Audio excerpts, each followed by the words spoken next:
प्रिय बच्चों, followers, viewers, एपीएलएम channel पर मैं डॉक्टर आनंद प्रदीक्षित आपके समक्ष मुखातिब हूँ।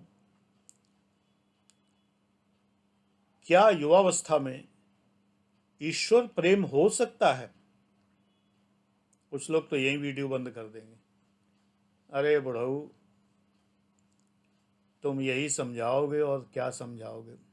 बेटा, मैं लव गुरु भी बहुत अच्छा हूँ, लेकिन वो एक रोल में निभाता नहीं हूँ।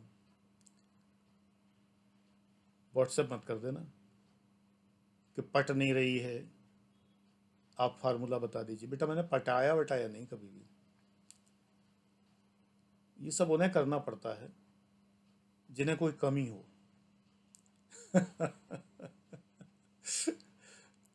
अब तो देख लो वीडियो आगे।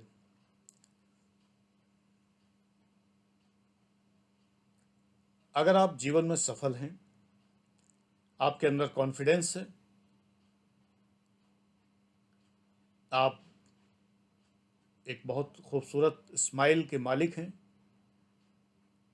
चेयरफुल रहते हैं, जीवन को सकारात्मक रूप में लेते हैं, तो न लड़कियों को लड़कों की कमी है, न लड़कों को लड़कियों की कमी है।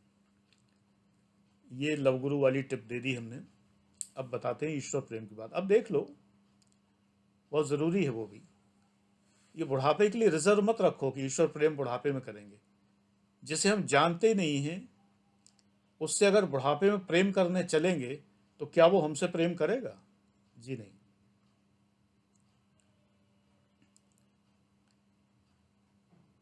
बड़ा सधा हुआ एटीट्यूड है ईश्वर का।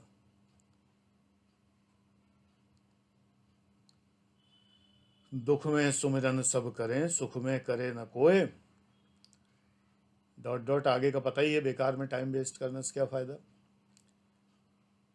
ऐसे ही बुढ़ापे में तो ईश्वर के निकट बहुत लोग जाना चाहते हैं, जवानी में जाके दिखाओ, कुछ नहीं बिगड़ेगा, बूढ़े नहीं लगोगे, हॉटनेस में कमी नहीं आ जाएगी कतई, सौंदर्य में, आकर्षण में कोई कमी नहीं आएगी। मेरे ख्याल से मुझे एक सॉन्ग याद आ रहा है, जॉनी मेरा नाम का। हेमा मालिनी मीराबाई बनी हुई है, ड्रीम गर्ल, एकदम गेरुआ वस्त्र, माला रुद्राक्ष की, एक तारा हाथ में, छुप छुप मीरा रोए दर्द न जाने कोई। मेरे ख्याल से यही भजन था। कम सुंदर लग रही हैं, कम आकर्षक लग रही हैं, युवावस्था है भरपूर। ये गलतफहमी है। युवा सन्यासियों पर फिदा होने वाली बहुत देखी हैं मैंने। मेरी गली में भागवत हुई थी, कोई सन्यासी नहीं थे, दामोदर पंडित उनका नाम था। युवा, खूबसूरत, हट्टे कट्टे, लाल बिल्कुल एकदम चेहरा, सफ़ेद गोरा लाल, कश्मीरी जैसा। हमारे यहाँ कश्मीर को बहुत सुंदर माना ही जाता है, लोग बहुत खूबसूरत हैं स्वभाव से भी और देखने में भी। दामोदर जी वैसे ही थे। महिलाएं इतनी उनके आगे पीछे जिसकी कोई सीमा नहीं।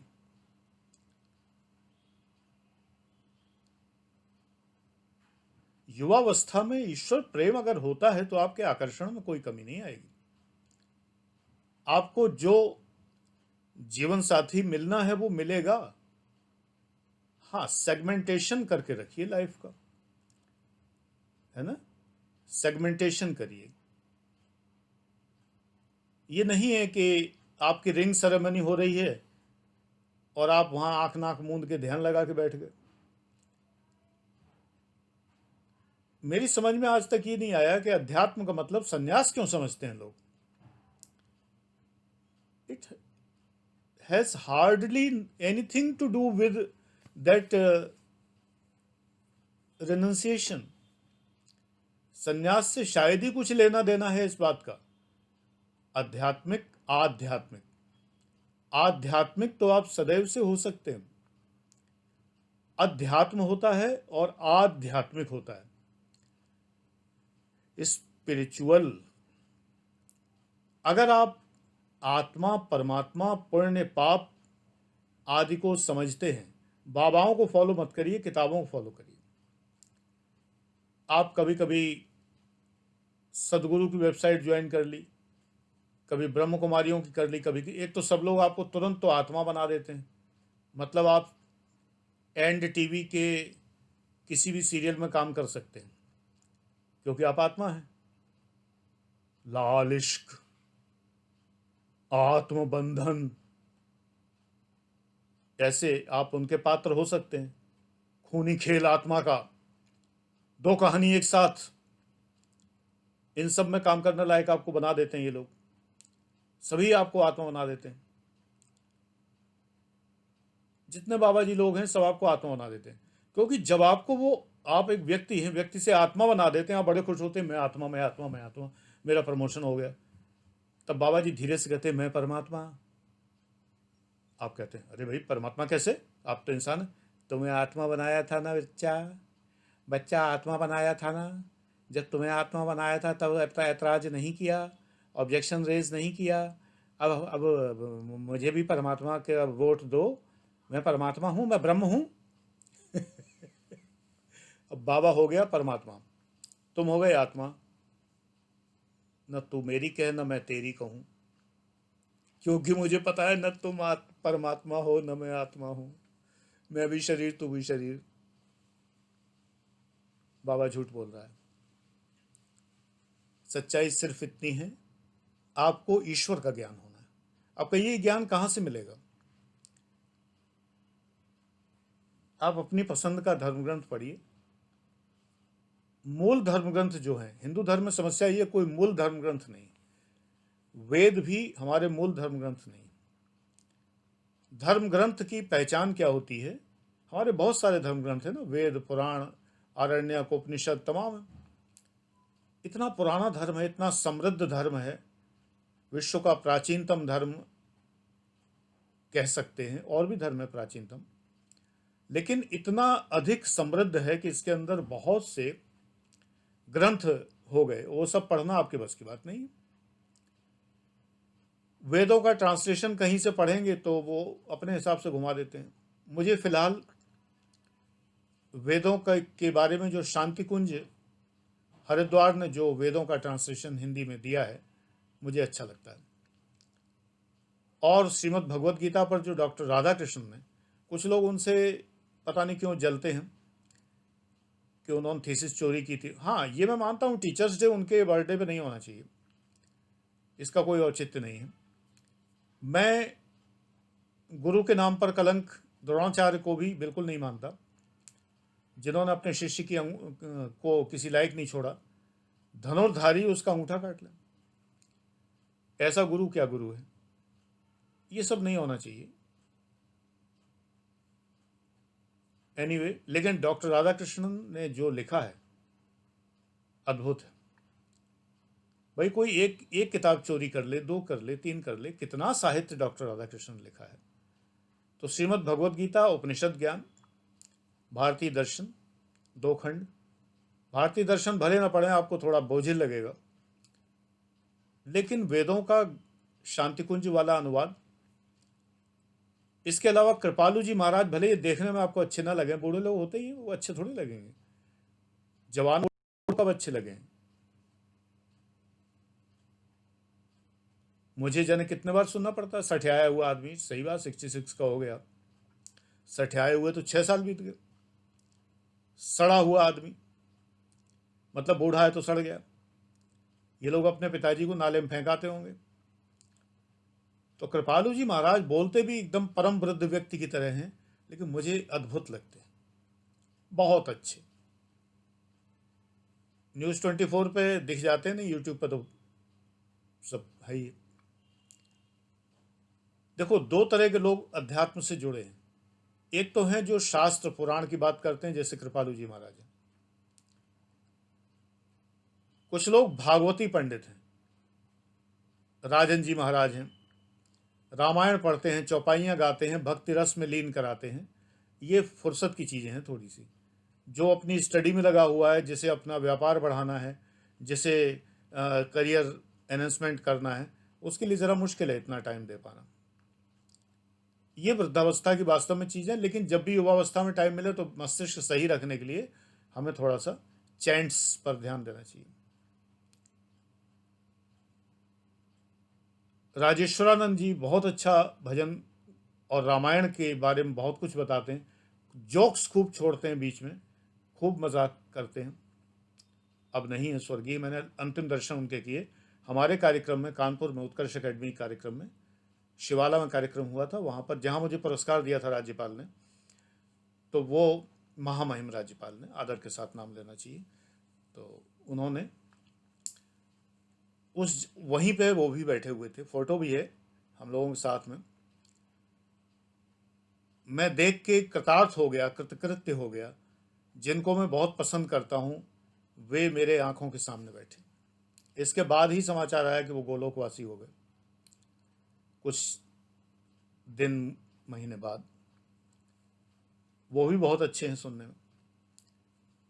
प्रैक्टिकल जीवन के बारे में आपको लाइफ मैनेजमेंट जैसी चीज़ें और हनुमान जी की भक्ति के साथ में, तो वो मेहता जी हैं,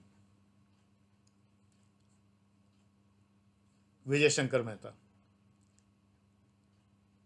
अध्यात्म थोड़ी सी अलग चीज़ है। अध्यात्म गूढ़ है, दर्शन की तरफ जा रहा है, आत्मा परमात्मा ईश्वर का ज्ञान। इसमें गहरे मत उतरिए, ईश्वर से जुड़ जाइए। अगर आप मेरा अध्यात्म अपनाते हैं, अब आप कहेंगे बाबा लोगों को मना करते हैं, खुद बाबा बन रहे हैं। मैं बाबा नहीं हूँ, गेरुआ इसीलिए छोड़ा कि लोग बाबा ना समझें। मैं तो आपका टीचर हूँ, IAS PCS के लिए पढ़ाता हूँ। मेरा छोटा सा आध्यात्मिक फार्मूला है। माँ शुभ्रांगिनी की कल्पना मैंने की, उन्हें आप माने या न माने वो अलग बात है, जो परम ब्रह्म स्वरूप हैं। आप ये मानिए कि संसार का एक सृष्टा है जिसने पूरा ब्रह्मांड रचा है, बस वो हमारा सबका पिता है। और हमें अपने पिता से मिलने के लिए बीच में किसी चपरासी की जरूरत नहीं है, क्योंकि अगर मैं मेरे मेरे पिता अगर IAS अफसर हैं और कलेक्टर हैं इस जगह के, तो जब मैं जाऊंगा तो चपरासी तो अपने आप हट जाएंगे, मैं सीधा उनके कक्ष में जाऊंगा। सब जानते हैं ये उनका बेटा है। तो जब हम परम ब्रह्म के द्वार पर जा रहे हैं, जब उससे मिलना है हमें, जब उसकी आराधना करना है, जब ध्यान करना है, तो किसी बाबा की जरूरत नहीं। कोई ये बताए कि तुम ये सब करो, ये स्वास्थ्य के लिए ठीक है, ये ब्रह्म से मिलने के लिए जरूरी नहीं है। सिसकना जो है ये स्वास्थ्य के लिए ठीक है, अनुलोम विलोम करें, प्राणायाम करें, सब कुछ करें। सीधी बात यह है कि मुझे ये ध्यान करना है कि एक परम ब्रह्म है। अगर हम यही ध्यान करते रहें कि एक परम ब्रह्म है, एक परम ब्रह्म है, एक परम ब्रह्म है, मैं उसका पुत्र हूँ, मैं उसका पुत्र हूँ, मैं उसका पुत्र हूँ, मुझे मेरे पिता से मिलने से कोई नहीं रोक सकता, कोई नहीं रोक सकता, कोई नहीं, इतना ही कह लें तो हमारा ध्यान लग जाएगा। सरलतम विधि है। बाबा लोग तो मैं आत्मा नहीं हूँ, मैं शरीर नहीं हूँ, मैं मन नहीं हूँ, मैं आत्मा हूँ, मैं आत्मा हूँ, मैं आत्मा हूँ, ये कहते हुए सांस छोड़ो लो, ये सब फालतू कुछ करने की जरूरत नहीं। हाँ, एक चीज़ हर एक ध्यान में है कि थोड़ा सा ध्यान इस जगह पे लाना होता है, भ्रूमध्य में। इससे थोड़ी हिप्नोसिस में मदद मिलती है, हमारा ध्यान संसार से कट जाता है, बस इतना ही है। इसको तमाम गुरुओं ने ये कहा कि यहाँ पर एक प्रकाश है, ये है, वो है, सब है, ठीक है। वो हेलुसिनेशन हो या एक ख़ास तरह की साइकोलॉजिकल ट्रेनिंग हो, जो कुछ हो, कुल मिला के इन सब चीज़ों से क्या होता है कि हमारा ध्यान कटता है। ये कहने से भी कि सोहम अहम ब्रह्मास्मि, या मैं मन नहीं हूँ, मैं शरीर नहीं हूँ, मैं आत्मा हूँ वगैरह, ये सब कहने से भी हमारा मन संसार से कटता है। इसलिए गुरु लोग ये विधियाँ बताते हैं। लेकिन अगर इनकी ज़रूरत ना हो हमें, तो जब हम ईश्वर से मिलने बैठे हैं तो ईश्वर से ही मिलने बैठे। 15 मिनट मिल के आ जाएंगे, चुपचाप बैठेंगे, 15 मिनट ध्यान करेंगे, चले आएंगे। तो बेटा, युवावस्था में भी अगर आप इतना समझ जाएं, ब्रह्म सत्य है, संसार उसकी कल्पना है, उस कल्पना में हम शामिल हैं, हम भी कल्पित हैं, वो भी कल्पित हैं, ये भी कल्पित हैं, सब कल्पित हैं, तुम भी कल्पित हो। ब्रह्म सत्य है क्योंकि उसने बनाया है। अब उसने छाया बनाया है या सत्य बनाया है, ये तो वही जाने। मैं प्रोजेक्टर चलाता हूँ, और अपने कुछ नाते रिश्तेदारों की, मित्रों की फ़ोटो बड़े पर्दे पे देखता हूँ, अगर मैं फ़ोटो उनके बैकग्राउंड में लूँ और अच्छी फ़ोटोग्राफी कर लूँ तो ये लगेगा ही नहीं कि मैं उनके पास नहीं खड़ा हूँ, यही लगेगा कि मैं उनके पास खड़ा हूँ, जबकि वो आभासी है। ऐसे ही ये संसार आभासी है जिसमें हम लोग हैं। ब्रह्म सत्यम जगन मिथ्या, लेकिन ये मिथ्या है और हम भी मिथ्या, तो मिथ्या मिथ्या एक बराबर। हम उसे सच मान ले रहे हैं तो बुराई क्या? ठीक है ना। आप भी मिथ्या हो, मैं भी मिथ्या हूं, मैंने आपको सच माना, आपने मुझे सच माना, बात खत्म। सत्य के बराबर ही एहसास हो रहा है। 3D पिक्चर अगर हम देखते हैं तो हम उस मूवी में घुस जाते हैं, अंदर उसके पात्र बन जाते हैं। बुराई क्या है? आनंद लो, ये जानते हुए भी कि ये झूठ है। कई बार हम ऐसा काम नहीं करते कि हम जानते हैं कि यह प्राप्य है, ये मुझे मिलना नहीं है, फिर भी हम उसका आनंद लेते हैं। ठीक है ना। तो इसलिए युवावस्था में सन्यासी मत होइए, आध्यात्मिक हो जाइए, बी स्पिरिचुअल, ईश्वर के निकट रहिए। चेहरे पे तेज आएगा, नूर चमकेगा, नूर टपकेगा। बस इसके लिए छोटी सी बात एक ही मान लो, भोजन, चिंतन, अपनी इंद्रियों को जो आप देते हैं, फीड करते हैं, वो जरा सात्विक हो। आप इतनी तरक्की करेंगे कि आपके तमाम प्रश्न हल हो जाएंगे जो आप मुझसे पूछते रहते हैं कि गुरुजी मेहनत तो बहुत करते हैं, मेरे साथ ही ऐसा क्यों होता है? एन एग्जाम के टाइम पे तबीयत खराब हो जाती है, कभी ये हो जाता है, मैं तो पास ही नहीं होता। आप ईश्वर से जुड़े तो पिता को तो भूल गए, माता लक्ष्मी याद है खाली, पिताजी भूल गए, जो क्रिएटर हैं उसको भूलो मत। Remember him. ये बहुत ज़रूरी है कि हम भक्ति के नाम पर अगर उसका जिक्र भी करें, सूफियाना वो है तसव्वुफ, यानी रहस्यवाद, जिसके अंदर जिक्र बहुत महत्वपूर्ण है, यानी जिक्र करें। एक मज़ेदार बात बता के वीडियो बंद करता हूँ। मैंने एक बार व्रत कथा पढ़ी बृहस्पति देव भगवान की, पत्नी पढ़ती थी तो किसी वजह से उन्होंने मुझसे कहा कि आज आप पढ़ दीजिए। तो मैंने पढ़ी तो मैंने देखा कि इतने बार कथा में भगवान बृहस्पति देव लिखा है। कहानी तो अजीब सी है, गले न उतरने वाली। रानी ऐसे महल में रहती हैं जो गोबर से लिपा जाता है, राजा चले जाते हैं तो रानी एकदम रह जाती हैं अकेली दासी के साथ में। उनके पास इतना भी नहीं रहता कि वो भोजन कर पाएँ, तो भगवान बृहस्पति देव कृपा से उन्हें पीला भोजन एक कोठरी में रखा हुआ मिल जाता है। ऐसी बातें हैं उसमें। पुराणों में ज़्यादातर अविश्वसनीय बातें होती हैं। असल में ये बातें जो लिखी जाती हैं, ये कथा ही ऐसी है जिसमें भगवान बृहस्पति देव कम से कम 100 से ऊपर बार आता है।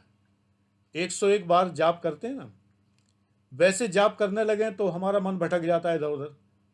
हम नाम ले रहे हैं, भगवान बृहस्पति देव, बृहस्पति देव, बृहस्पति देव, बृहस्पति देव, बृहस्पति देव, बृहस्पति देव। अरे जरा गर्मी हो रही है, ऐसी चला। अरे भगवान बृहस्पति देव, बृहस्पति देव, बृहस्पति देव। यार चाय नहीं पी बहुत देर से, तो ये होने लगता है, नीरस हो जाता है माला फेरना। तो एक कहानी में बुन दिया, जब वो कहानी पढ़ेंगे तो 101 बार से ज़्यादा बार भगवान बृहस्पति देव का नाम निकलेगा। उद्देश्य चूंकि उनका व्रत है ना, ऐसे ही कहानियां गढ़ेगी सभी। इसको जिक्र कहते हैं सूफीज़ में। जिक्र कर रहे हैं, तज़किरात, जिक्र कर रहे हैं कहीं भी। अच्छा, कुछ लोग कुछ ज़्यादा ही जिक्र करते हैं तो बोरिंग हो जाते हैं। जैसे हमारे परिचित हैं ब्रह्म कुमारियों के ऊपर, ब्रह्मा कुमारी रादर, तो वो एकदम जैसे धर्म परिवर्तन कराने वाले लोग होते हैं, वो पीछे पड़ जाते हैं कि आप मान ही लो, अभी आप ब्रह्म कुमार हो जाओ, ब्रह्मा कुमारी में आप आश्रम चले ही जाओ सीधे। आपको घेर लेते हैं चारों तरफ से, घेर के मारते हैं चारों तरफ से। ये नहीं होना चाहिए। जिक्र हो बस, और जिक्र बड़ी खूबसूरती से हो। मेरे छोटे भाई ने एक वेब सीरीज बनाई है, मानव है मेरे राम। पॉजिटिव इंडिया उसका यूट्यूब चैनल है, आप लोग सब्सक्राइब कर सकते हैं, देखिए। ये जिक्र ही है। और कुछ नहीं। तो युवावस्था में भी आध्यात्मिक होइए और जीवन में सब कुछ प्राप्त करिए। किसी तंत्र की जरूरत नहीं, किसी मंत्र की जरूरत नहीं। बस माता पिता की अवहेलना मत करिए, उनका अपमान मत करिए। जो भी आपको हृदय से अपना मानता है, भला चाहता है आपका, उसके शुक्रगुजार होइए, थैंक्स गिविंग करिए। बस यही है। Thank you.